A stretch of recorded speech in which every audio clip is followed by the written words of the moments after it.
आणि फक्त लष्करी पातळीवरती नाही तर पाकिस्तानची आर्थिक कोंडी करण्याच्या दृष्टीने सुद्धा आता भारतानं पावलं उचलायला सुरुवात केली आहे। कॅबिनेट कमिटी ऑफ इकॉनॉमिक अफेअर्सच्या बुधवारच्या बैठकीत म्हणजे उद्या होणाऱ्या बैठकीत काही महत्त्वाचे निर्णय घेतले जाण्याची शक्यता आहे। जर युद्ध झालं तर अर्थव्यवस्थेवरती त्याचे कसे आणि कोणते परिणाम होतील याचा सुद्धा अभ्यास सध्या वरिष्ठ पातळीवरती केला जातोय।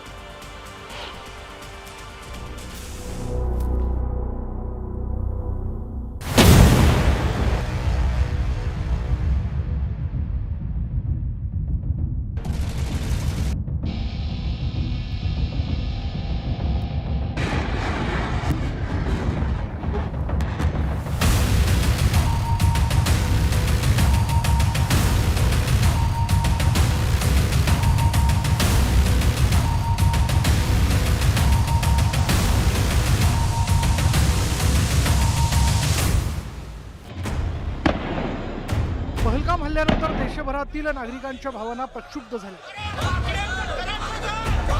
सरकारच्या पातळीवरही पाकिस्तानला धडा शिकवण्याकरता रणनीती आखली जाते।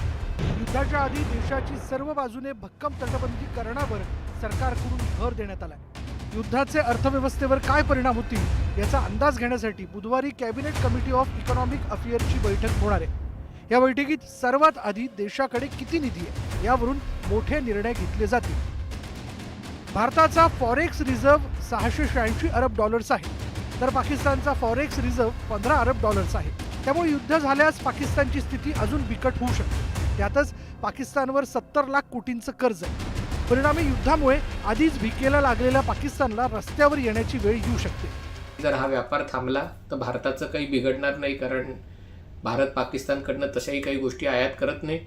पाकिस्तान, मी असं नाही म्हणणार की पाकिस्तान त्याच्यामुळे तडफडेल किंवा पाकिस्तान त्याच्यामुळे खूप नुकसान होईल, पण या गोष्टी आहेत की पाकिस्तानला या ज्या गोष्टी भारताकडनं मिळतात त्याच्यापेक्षा बऱ्याच महाग दरात घ्याव्या लागतील आणि पाकिस्तानची अर्थव्यवस्थेची आत्ताची स्थिती अशी आहे की त्यांना प्रत्येक रुपया महत्त्वाचा आहे। पाकिस्तान सोबत युद्ध झाल्यास काही राष्ट्र भारताच्या विरोधात भूमिका घेऊ शकतात। यामध्ये अरब राष्ट्र, चीन आणि तुर्कस्तान भारतावर निर्बंध लादू शकतात। त्यामुळे काही प्रमाणात महागाई वाढू शकते। दिल्लीत बुधवारी CCSच्या बैठकीनंतर कॅबिनेट कमिटी ऑफ इकॉनॉमिक अफेअर्सची बैठक होणार आहे। या बैठकीत होणाऱ्या निर्णयांवरून आगामी काळात भारत काय कारवाई करणार याचे संकेत मिळतील। Bureau report, news 18 Lokmat.